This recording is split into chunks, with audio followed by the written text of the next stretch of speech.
सब लोग अच्छा काम कर रहे हैं, सबको अच्छा काम करना चाहिए, लेकिन क्या हो रहा है कि 100 थैलियाँ रख के मीडिया को दिखाने के लिए, लोगों को दिखाने के लिए, अपने बाहर जिनसे फंड लेने उनको दिखाने के लिए वो जगह दिखाई जाती है। सारा दिन वो कैंप खाली रहते हैं, लेकिन जब मीडिया की गाड़ी आती है तो 100 थैले उतारते हैं और 10,000 लोगों को दावत दे देते हैं। अब आप मुझे बताएं इस सूरत हाल में क्या होगा? 100 लोगों की थैली है ना, तो 100 लोगों को मिलेगी, तो बाकी 9,900 लोग क्या करेंगे? एक दूसरे के ऊपर चढ़ेंगे।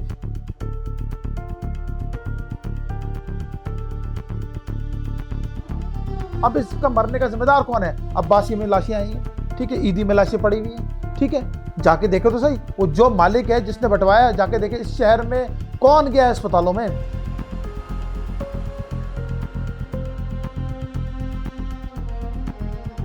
हम डिफेंस को कराची मानते ही नहीं है, कराची आइट्स, हम डिफेंस को कराची मानते ही नहीं है। डिफेंस एक अलग आबादी है, उसमें हमारे यहाँ से जो लोग पैसे कमा लेते हैं वो डिफेंस चले जाते हैं, फिर वो डिफेंस से बाहर नहीं निकलते हैं।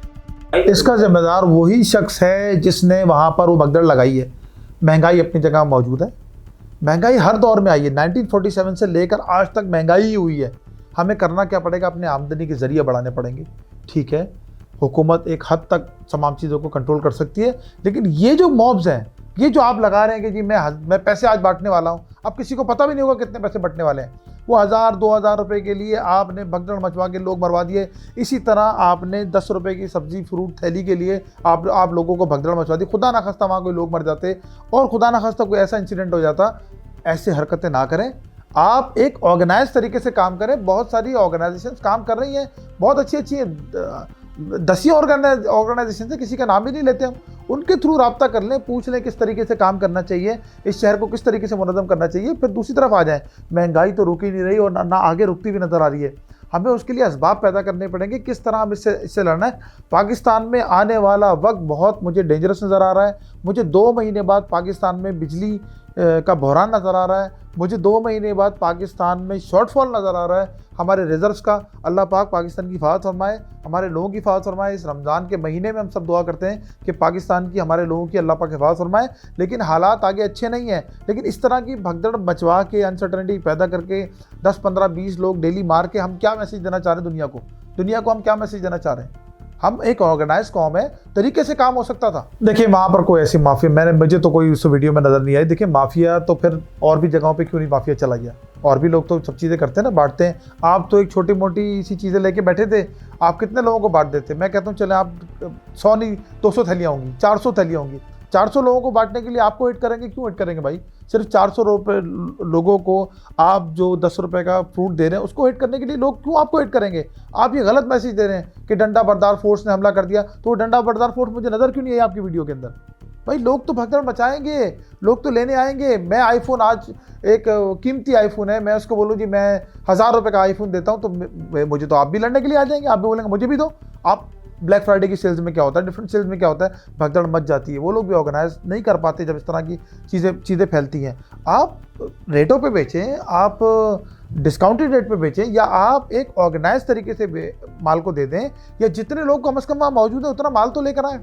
आप तो माल ला रहे हैं, मतलब 100 का भी एक हिस्सा माल ला रहे हैं और दावत दे रहे हैं सबको कि आ जाए ले लें। इसका प्रॉपर तरीकाकार ये होना चाहिए कि पहले तो आप सिक्योरिटी एजेंसीज़ को राब्ते में लें कि जी मैं इतना माल लेकर आया हूँ, इतना माल मैंने इतने लोगों को देना है और मेरा ये टाइमिंग ये होने चाहिए। आप तो वहाँ पर बगैर टाइम के, जब मीडिया की गाड़ियाँ आ रही हैं उसी वक्त आप वो बेच रहे हैं। तो मीडिया पे ये खबरें, ये क्या वीडियो बनाने के लिए लोग मौजूद थे जब ये भगदड़ मची है?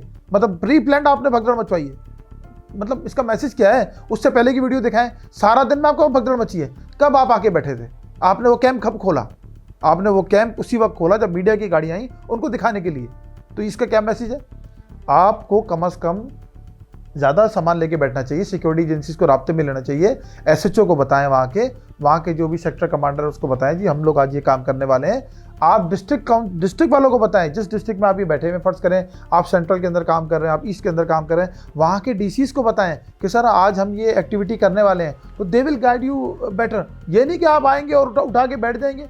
हम जो भी एक्टिविटी कहीं पर भी करवा रहे थे, कराची रेस्टोरेंट एसोसिएशन कोई एक्टिविटी कराती है या कोई भी हमसे जुड़े हुए लोग एक्टिविटी कराते हैं, हम उस डिस्ट्रिक्ट को उसमें लेते हैं एतमाद में, उसके बाद हम उसके थाने पुलिस को एतमाद में लेते हैं, उसके बाद हम सिक्योरिटी एजेंसीज को एतमाद में लेते हैं कि भाई हम ये करने वाले हैं, हमें आप सिक्योरिटी भी दें, आप हमें जो है बताएं भी, हमें गाइड भी करें किस तरीके से करना है। तो वो लोग आके हमें गाइड भी करते हैं, बताते भी हैं। मैं पूछना चाहता हूँ इन लोगों ने किससे रब्ता किया? क्या डीसी इनके साथ कोऑर्डिनेशन में थे? क्या एडमिनिस्ट्रेटर वहाँ के इनके साथ कोऑर्डिनेशन में थे? क्या वहाँ की थाना पुलिस एसएसपी इनके साथ कोऑर्डिनेशन में थे? और अगर थे तो वहाँ पर तो मुझे कोई एक भी सिपाही नजर नहीं आया। आप आ रहे हैं जी रोड पे बैठ के और तमाशा करने के लिए। ओ भाई, लोग मर जाएंगे वहाँ पर, खुदा को मानो। और आप मेरा मजाक उड़ा रहे थे कि मैं आपको डिस्करेज कर रहा हूँ चीज़ें बांटने के लिए। आज हुआ क्या है? आज बताएं ना, आज क्या हुआ है? आज को छोड़ें, इससे पहले पंजाब में क्या हुआ है, इससे पहले बाकी जगहों पे क्या हुआ है। हम लोग एक चीज़ को सेंस करना जानते हैं, देखते हैं। हम तो रेस्टोरेंट वाले हैं, हज़ारों लोग वहाँ पर खाना खाने आते हैं, जाते हैं, ईद पे बड़ा रश होता है। हम इन चीज़ों को आपसे ज़्यादा अच्छी तरीके से मैनेज करना जानते हैं। एक ऑल कराची रेस्टोरेंट एसोसिएशन का मैं जनरल सेक्रेटरी हूँ और डिफरेंट तंजीमों में मैं काम करता रहा हूँ कराची की, जो डिफरेंट कोविड के अंदर भी और हम सैलाब के अंदर भी डिफरेंट जगहों पे हमारे दोस्त अहबाब काम करते रहे। हमें तो तरीकाकार का पता है ना, हमें तरीकाकार भी किसी ने सिखाया होगा ना। आप भी अगर सीख लेंगे तो कोई गुनाह नहीं हो जाएगा। आप ला रहे हैं 100 थैलियाँ, दावत दे रहे हैं 10,000 आदमी को, तो चढ़ेंगे वो एक दूसरे के ऊपर और हो सकता है आपकी भी मार लगा देते। तो आप तो चाय इसी ले रहे थे कि आपको दिखाया जाए, और फिर आप पाकिस्तान की पिक्चर ये पेश कर रहे हो कि पाकिस्तान में जो कोई अच्छा काम करता है उसके लिए ये सब कुछ है। कैसी बातें कर रहे हो यार? पाकिस्तान में पिछले 70-75 साल से अच्छे काम हो रहे हैं। किसको कूट दिया पकड़ के? ईदी को लोगों ने कूट दिया पकड़ के, है क्या किया? सिलानी वाले को कूट देते हैं, या जेडीसी वाले को कूट देते हैं, या बशीर फारूकी साहब ने काम करते हैं उनको पकड़ लेते हैं। वो भाई सैलाब में राशन बांटे इन्होंने, तमाम लोगों ने बांटे हैं। हर इदारे ने अपने तौर पे जब अपने घरों से लोग फारिग थे उस वक्त जाके गांव देहात में राशन बांटे गए, और किस मुनज़्ज़म तरीके से बांटे गए आपके सामने। टेंट भी दिए गए, घर भी दिए गए, राशन भी दिया गया, सूखा खाना भी दिया गया। मुझे कोई भगदड़ बताए ये क्यों भगदड़ मची है इस फैक्ट्री के अंदर? इस फैक्ट्री के अंदर भगदड़ मची है, वो 10 रुपए के फ्रूट के अंदर भगदड़ मची है। क्यों? क्योंकि आप गैर मुनज़्ज़म हैं, गलत तरीके से काम कर रहे हैं। आपको मैं डिस्करेज नहीं करूंगा, मैं आपको बोलूंगा आप बहुत अच्छा काम कर रहे हैं, लेकिन आपका तरीकाकार दुरुस्त नहीं है। अपने तरीके को दुरुस्त करें। देखिए, मैंने तो पहले भी कहा था, नेशनल मीडिया पे बैठ के बोला, बोल न्यूज़ के ऊपर हम जब बारे से गुफ्तगू हो रही थी कि जो 15 रुपए का आप आके फ्रूट ले लें, एक फल डाल के दे दिया, और जब मीडिया की गाड़ियाँ आती हैं तो एकदम सुजुकी आके रुकती है, थोड़ा सा फल होता है। देखिए, सब लोग अच्छा काम कर रहे हैं, सबको अच्छा काम करना चाहिए, लेकिन क्या हो रहा है कि 100 थैलियाँ रख के मीडिया को दिखाने के लिए, लोगों को दिखाने के लिए, अपने बाहर जिनसे फंड लेने उनको दिखाने के लिए वो जगह दिखाई जाती है। सारा दिन वो कैंप खाली रहते हैं, लेकिन जब मीडिया की गाड़ी आती है तो 100 थैले उतारते हैं और 10,000 लोगों को दावत दे देते हैं। अब आप मुझे बताएं इस सूरत हाल में क्या होगा? 100 लोगों की थैली है ना, तो 100 लोगों को मिलेगी, तो बाकी 9,900 लोग क्या करेंगे? एक दूसरे के ऊपर चढ़ेंगे। इसी चीज़ के लिए मना किया था तो मजाक उड़ाया गया। डिफरेंट मैगजीन्स ने अपने जगह जाके पेश कर दिया। भाई पूछो तो सही कि मैं क्या कह रहा हूँ? मैं तो सबको कह रहा हूँ कि सब लोग अच्छा काम करें, लेकिन अपनी लिमिट में रहते हुए करें। जितने लोगों के लिए कर सकते हैं उतने लोगों के लिए करें। आज जो अमल हुआ है 1,000 और 2,000 रुपए के पीछे, पहले तो सुबह लस्से लाइन लगवाई गई, फिर 5:30 बजे दरवाज़ा खोल के उनको डंडे मारे गए। वो खातून का बयान मौजूद है, आप देख लें। उन्होंने तो मीडिया के ऊपर बयान दिया है कि हमें डंडे मारे गए हैं। उसके बाद जो है वो भगदड़ मची है। भगदड़ मचने के बाद मेरी माँ मर गई है। ठीक है, किसकी? कोई 5 बच्चों की माँ थी, कोई 3 बच्चों की, कोई 2 बच्चे की, कोई इंटीरियर सिंध के लोग थे, कोई कराची के लोग थे। भाई वहाँ तो रश लगा दिए। ये तो वो लोग हैं जो वहाँ शहीद हो गए, 11-12 लोग, और जो जख्मी हुए होंगे उनकी लातादाद लोग होंगे। इसका जिम्मेदार कौन है? क्या वो फैक्ट्री मालिक इसका जिम्मेदार नहीं है? उसने अपना तमाशा लगाने के लिए 1,00,000-2 लाख रुपए बांटने के लिए हज़ारों लोगों का मजमा जमा कर दिया, और सिर्फ फेम लेने के लिए कि मैं अपनी फैक्ट्री से पैसे बांट रहा हूँ। अरे भाई, तुम इतने ज़्यादा अच्छे हो ना, तो तरीका मैं बता देता हूँ। आप इन्हीं लोगों की रजिस्ट्री करते, उस दिन पैसा ना बांटते, आप रजिस्ट्री करते, नाम लिखते, NIC ले लेते और सबको इजी पैसा के थ्रू भेज देते मेरे भाई। ना धक्कम पेल होती, ना झगड़ा होता, ना फसाद होता, ना लोग मरते। अब इसका मरने का जिम्मेदार कौन है? अब्बासी में लाशें आई हैं, ठीक है, ईदी में लाशें पड़ी हुई हैं, ठीक है, जाके देखो तो सही। वो जो मालिक है जिसने बंटवाया, जाके देखे इस शहर में कौन गया है अस्पतालों में, कौन गया है अब तक मुर्दा खानों में, और कौन गया उनके घरों में। ये सबको पता है कि कौन गया है। तो जो इस शहर के जिम्मेदार बनते हैं, जो ठेकेदार बनते थे, जिन्होंने वोट लेने के लिए बड़ी बड़ी कैंपेन चलाई, वो सब कहाँ है? और वो इसका कंडेम क्यों नहीं करते? कम से कम कंडेम नहीं करें कि ये जो जिस तरह से भगदड़ मची है, इस तरह कई जगहों पे भगदड़ मची है। कोई पहली भगदड़ नहीं है। इस तरह पंजाब में आटे की लाइनों में भगदड़ मची। भाई अच्छा काम कर रहे हो, लेकिन तरीकाकार होना चाहिए उसका। आप शनाख्ती कार्ड लो, एप्लीकेशन लो, और उसके बाद आप फैसला करो कि आपने बांटना किस तरीके से है। आप तो एक मजमा लगा के और धक्कम पेल करके, उधर डंडे मार के लोगों को और बेइज्जत करके लोगों को, और उसके बाद उनकी लाशें, एक लाश के जनाजे का तदफीन का अमल, सिर्फ एक तदफीन का अमल इस शहर में इस वक्त महंगाई के दौर में 40 से 50 हज़ार रुपये, वो बेचारे 1,000 रुपये लेने गए थे, 2,000 रुपये। क्या किया गया उनके साथ? कौन जिम्मेदार है? देखिए, कराची वालों में एक 2016 से पहले एक डायनेमिक्स कुछ और थी। 2016 के बाद एक गैप आया, उस गैप को फुलफिल करने की कोशिश की गई। इमरान खान साहब को 14 सीटें इस कराची ने दी, लेकिन वो एक रात भी यहाँ पर आके सोई नहीं। यही तो मेरी शिकायत है इमरान खान साहब से। मैं उनको अच्छा समझता हूँ, अच्छा लीडर मानता हूँ, कोई ऐसी बात नहीं है, मैं तमाम लीडरों की इज़्ज़त करता हूँ। लेकिन मुझे खान साहब एक बात बताएं कि जब इस शहर ने आपको वो इज़्ज़त दी जो इज़्ज़त एक ज़माने में एक अल्ताफ़ हुसैन को यहाँ पर दी गई थी, तो आप तो इस शहर में एक रात भी आके नहीं सोए यार। आप तो बिजनेसमैन कम्युनिटी से मिले भी नहीं। आपको जब भी बुलाया कि आप सुबह आते थे, शाम को चले जाते थे, आप कितनी दफ़ा इधर आए हैं? आपकी जितनी क़यादत है, 14 सीटें जिनको मिली है, वो रहते कहाँ हैं? वो डिफेंस के रिहायशी हैं। मैं भी एक बात बोल दूंगा, आप लोगों को बुरी लगेगी, डिफेंस मुल्क तो चला सकता है, लेकिन डिफेंस कराची नहीं चलाता भाई। इस जुमले में बहुत बड़ी बात है कि ये जो 14 बंदे हैं डिफेंस में रहते हैं। तो मैं तो कह रहा हूँ नई कराची का आदमी नई कराची चलाएगा, सरजानी का सरजानी, नॉर्थ कराची का नॉर्थ कराची, गुलशन का गुलशन, जौहर का जौहर। हर इलाके का जो MN MP है वो उस इलाके का जब तक रहायशी नहीं होगा, ये कभी भी चीज़ें तब्दील नहीं होंगी। आपने वादा किया था 1 लाख नौकरियां देंगे, ठीक है, आपको मौका नहीं मिला, 3.5 साल रहे, 70,000 नौकरियां बनती हैं आपके हिस्से में, तो आपने 10% भी दिए, तो मैं माफ़ी मांग लेता हूँ आपसे। आपने बोला जी 50 लाख घर देंगे, 3.5 साल में आपके बनते हैं 35 लाख घर, आपने अगर 3.5 लाख भी दिए हैं तो मैं फिर माफ़ी मांग लेता हूँ आपसे।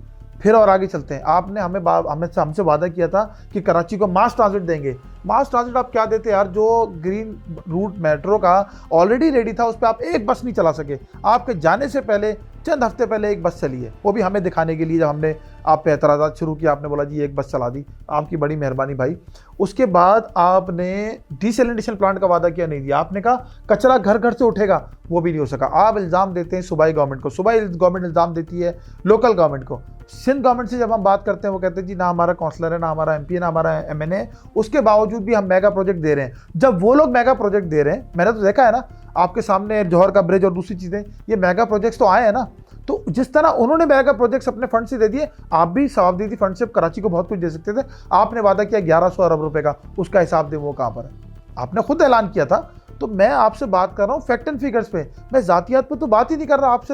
आपसे जो दुश्मनी लोग करते हैं, जातियात पे बात करते हैं ना। मैं तो ग्राउंड का आदमी हूँ, ग्राउंड की बात कर रहा हूँ। मैं एक ग्रास रूटर हूँ, मैं एक बिजनेस कम्युनिटी का हेड हूँ, मैं एक बिजनेस कम्युनिटी को हेड करता हूँ, बिजनेस कम्युनिटीज़ में बैठता हूँ, मेरे बहुत सारे लोगों से मुलाकात होती है। मेरा ये सवालात है आपसे कि आपने शहर को क्या दिया? जब आपने कुछ नहीं दिया तो ये शहर भी आपको वोट नहीं देगा, कभी भी नहीं देगा।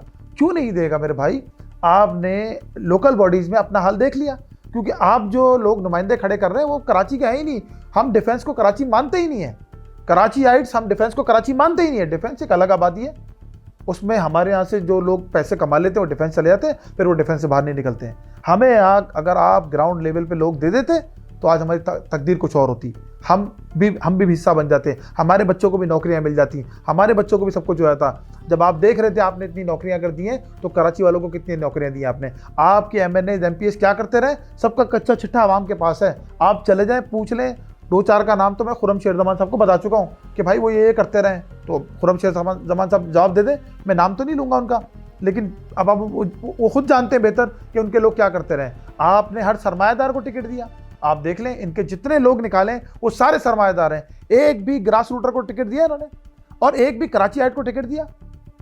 किसी कराची वाले को टिकट दिया तो उसका नाम तो होगा ना, कोई उसका नाम बताया जाए। और अगर है तो वो फिर डिफेंस में रह रहा है भाई, वो कराची में नहीं रह रहा है। तो कराची की आवाम का नेचर कुछ और है। कराची की आवाम इज्जत मांगती है, इज्जत के पीछे भूखे हैं। ना उनको सड़क चाहिए होती, ना पानी, ना गार्बेज, कुछ नहीं चाहिए। सबसे पहले इज्जत, उसके बाद वो आपको भरपूर इज्जत देते हैं। हर आदमी को कराची ने इज्जत दी, हर शख्स को कराची ने। कराची वो शहर है, इसकी हवा, कराची हवाएं तय करता है, कराची हवाओं के रुख तय करता है, कराची हुक्मरान तय करता है। 1947 से लेके आज तक कराची से जो शख्स जीता है उसने हुक्मरानी की है। आप नाम लें कि कराची ने जिसका साथ दिया वो हुक्मरान बना। जब नवाज शरीफ साहब का साथ दिया वो हुक्मरान बने, जब बेनज़ीर ने साथ दिया वो हुक्मरान बने, इमरान खान साहब का साथ दिया वो हुक्मरान बने, बेनज़ीर साहबा का साथ दिया वो हुक्मरान बने, मुशर्रफ साहब का साथ दिया वो हुक्मरान बने, भुट्टो साहब का साथ दिया वो हुक्मरान बने। ठीक है, जब कराची ने जिसके ऊपर से हाथ उठाया वो हुक्मरानी से तहस नहस हो गया। आप अयूब खान से ले लें, यहाँ तक अयूब खान की उस डिक्टेटरशिप का खात्मा इस कराची से हुआ था, और इमरान खान साहब की डिक्टेटरशिप का खात्मा भी इस कराची से ही हुआ है। देखिए, ये बात भी बिल्कुल गलत है कि गैर मकामी आ गए, फलाने आ गए। जो कराची का रिहायशी है हमने उसको कराची आइट मान लिया। वो एक अलग इशू है कि उसको पूरा नहीं गिना जा रहा। उसको बेसिकली कराची की आबादी 3.5-4 करोड़ हो चुकी है। अब होता क्या है, जो मरदमशुमारी है वो की जाती है मुस्तकिल पते पे, वो होनी चाहिए रिहायशी पते पे, क्योंकि वो लोग हमारे पास रह रहे हैं, हमने उनको कराची ऐड मान लिया, वो 2-2 साल अपने गांव देहातों में नहीं जाते, वो कराची की शहरी हैं, कराची में रह रहे हैं, लेकिन उसी हिसाब से हमको पुलिस दी जाए, उसी हिसाब से हमको फंड दिया जाए, उसी हिसाब से सड़कें बनाई जाए, उसी हिसाब से हमारी सीटें और बाकी तकसीम भी उसी हिसाब से करनी चाहिए। जितना भी लोग पूरे पाकिस्तान से कराची में आ गया, बेसिकली कराची आइट है। अब आप गैर मकामी पे आ जाएं, गैर मकामी तो भाई जो गैर मकामी है उनको तो कोई पूछ ही नहीं रहा है। ये अगवानियों को जो आप आबाद कर रहे हो, अफगानिस्तान भाई तुम्हारा ठीक हो गया, तुम चले जाओ अल्लाह के वास्ते, तुम्हारे यहाँ जंग भी ख़त्म हो गई, तुम हमारे शहर से जाओगे कब?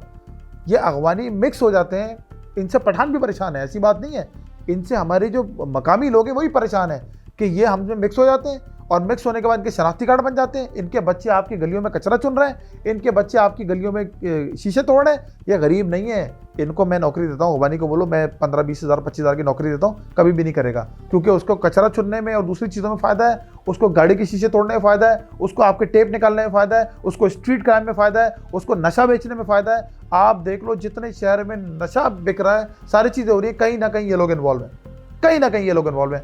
अब थोड़ी सी बात करते हैं ना स्ट्रीट क्राइम की। स्ट्रीट क्राइम में जो भी इश्यूज़ हैं, दूसरे शहरों में स्ट्रीट क्राइम इतना ज़्यादा क्यों नहीं है? पिशावर में क्यों नहीं है? क्या वहाँ पैसा कम है?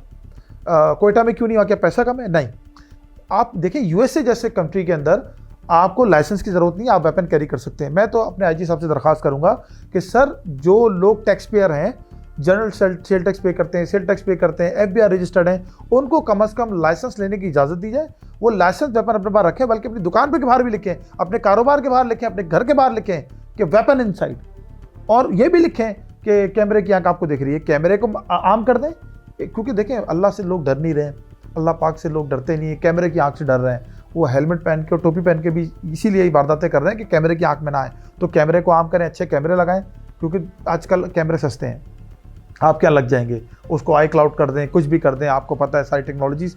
सेकंड थिंग इज दैट कि आप वेपन को आम करें जब पता होगा सामने वाले को। ये बहुत डरपोक लोग होते हैं जो छीना झपटी करते हैं, जो स्नैचर्स हैं, बेसिकली ये डरपोक हैं, वो पहले रैकी करते हैं। अगर उनको पता होगा कि आप रजिस्ट करेंगे, आपके पास भी वेपन है, तो ये कभी आपके गिरद नहीं आएंगे। वेपन रखना सुन्नत रसूल है, हमारी जो है ना पूरी सहाबा कराम की सुन्नत रही है अपने पास वेपन रखना, तो हम क्यों नहीं वेपन रख सकते? वेपन रखना चाहिए, लाइसेंस वेपन रखें, जिसको आईजी साहब इजाज़त दें, लाइसेंस दें, उन सबको वेपन रखना चाहिए। तीसरी चीज़ ये कि जो SHO जिसके इलाके में 2-3 मुतवातिर वारदातें हो जाएं हर दूसरे चौथे पाँचवें दिन, तो इसका मतलब उसकी कॉम्पिटेंसी में कहीं इशू है। लोकल SHOs होने चाहिए। कराची पुलिस किधर है? 3.5 करोड़ की हमारी आबादी, आप बोलते हैं कराची की सबसे बड़ी आबादी है, तो कराची का जो मकामी है वो पुलिस में भर्ती क्यों नहीं हो रहा? कराची का जो मकामी है उसको SHO क्यों नहीं लगाया जा रहा? कराची का जो मकामी है वो हमारे डिफरेंट डिपार्टमेंट्स में, इदारों में क्यों नहीं है? तो वही लोग आके कराची को संभाल सकते हैं। अब अगर SHOs ही अगर 100 थानों में 80 थानों के SHO गैर मकामी होंगे तो उनको इलाके का नहीं पता। तो ये कम्युनिटी पुलिसिंग और डिफरेंट डिपार्टमेंट्स की जो पुलिसिंग है वो कराची के लोग, अगर हम ये बात आगे बढ़ाएं कि जी जहाँ पर 3-4 वारदातें हो जाएं, ठीक है, तमाम ताजिर वहाँ पर पहुँच जाएं कि जी वारदात बार बार क्यों हो रही है, SHO से मिले और SHO को मुअत्तल कराएं।